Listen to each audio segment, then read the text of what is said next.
गुरुवार को supreme court में दक्षिणी दिल्ली के छतरपुर और सतबड़ी इलाके में डीडीए द्वारा काटे गए 1100 पेड़ों के मामले की सुनवाई हुई। इससे पूर्व दिल्ली के मंत्री सौरभ भारद्वाज ने बुधवार को सचिवालय में एक प्रेस कॉन्फ्रेंस के दौरान चीफ जस्टिस से आग्रह किया कि वे डीडीए के हलफनामे को ध्यानपूर्वक पढ़ें। उनका कहना था कि इस हलफनामे से न केवल पर्यावरण और डीडीए विभाग के कामकाज की सच्चाई सामने आएगी, बल्कि केंद्र सरकार और उपराज्यपाल के बारे में भी महत्वपूर्ण जानकारी मिलेगी।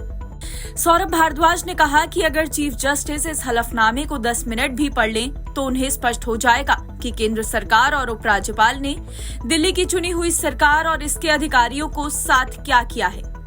उन्होंने बताया कि डीडीए के एग्जीक्यूटिव इंजीनियर ने ईमेल के जरिए ठेकेदारों को आदेश दिया था कि पेड़ों की कटाई उपराज्यपाल के मौखिक आदेश पर की गई है। जब इस मुद्दे पर कोर्ट में डीडीए के वकील से सवाल किया गया तो उन्होंने कहा कि ईमेल हैक कर लिया गया था। तो वहीं पेड़ों की गैर कानूनी कटाई के मामले में अब एक नया खुलासा भी सामने आया है। बताया जा रहा है कि डीडीए ने आखिरकार सच स्वीकार कर लिया है।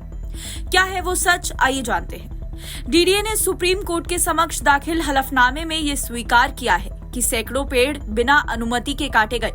16 फरवरी से 26 फरवरी के बीच गैर कानूनी तरीके से 468 पेड़ वन्य क्षेत्र के और 174 पेड़ गैर वन्य क्षेत्र के काटे गए हैं।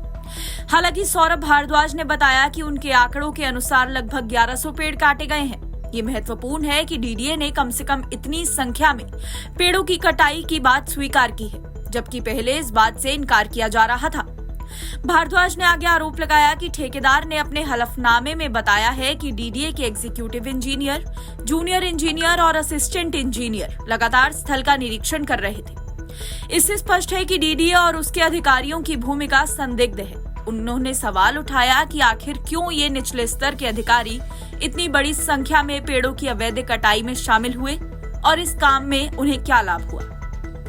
भारद्वाज ने यह भी सवाल किया कि हलफनामे में स्पष्ट रूप से उल्लेखित है कि 13 तारीख को वन विभाग के अधिकारियों ने पेड़ों की कटाई रोक दी थी, क्योंकि डीडीए के पास कटाई की अनुमति नहीं थी। इसके बाद 14 तारीख से अगले 10 दिन तक लगातार पेड़ों की कटाई जारी रही। उन्होंने ये भी पूछा कि वन विभाग, डीडीए और पुलिस विभाग के अधिकारी इस अवैध कटाई को रोकने के लिए क्यों नहीं पहुंचे। गोल गोल गोल गोल करके घुमाया है। तो उनके एससी से पूछा गया कि आपको मालूम था कि पेड़ कट रहे हैं? तो उन्होंने बोला कि मुझे भी नहीं मालूम था, मुझे तो एक्सीएन ने जब 28 फरवरी को बताया तो मुझे पता चला कि पेड़ कट गए हैं। अब सवाल आता है कि जब इस ईमेल को चीफ इंजीनियर और एससी को कॉपी किया गया है तो ये कैसे हो सकता है कि इनको मालूम ना पड़ा हो? तो उसका जवाब जो है यहां पे चीफ इंजीनियर साउथ जोन ने दिया है, और ये जवाब पढ़ के ही मुझे लगता है कि सुप्रीम कोर्ट को समझ में आ जाएगा कि दिल्ली में डीडीए में और एलजी कार्यालय में क्या चल रहा है। सुनिएगा इस हास्यास्पद जवाब को। वो ईमेल जिसके अंदर कहा गया कि एलजी साहब की डायरेक्शन हुई है आप पेड़ काट दो, वो ईमेल चीफ इंजीनियर को और एससी को कॉपी थी। तो चीफ इंजीनियर और एससी ने क्यों नहीं रोका कि परमिशन नहीं है, बिना परमिशन का पेड़ काट रहे हैं? तो चीफ इंजीनियर कह रहे हैं कि मैंने वो ईमेल देखी ही नहीं, और मेरे पीएस का काम है कि जो भी ईमेल आएगी उसको प्रिंट आउट करके मेरी टेबल पे मेरे सामने रखे और मेरे संज्ञान में रखे। सारी ईमेल वो मेरे संज्ञान में लाता है, मगर यही वाली जो ईमेल थी वो मेरे संज्ञान में नहीं लाई गई। मुझे नहीं पता क्या हुआ।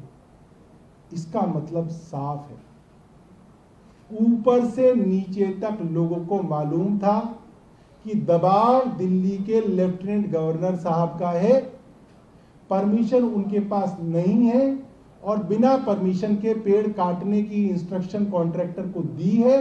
इसीलिए एक्सीएन ने ईमेल करी, वरना मौखिक भी दे सकता था, मगर उसको मालूम था कि कल को मरूंगा तो मैं अकेला मरूंगा।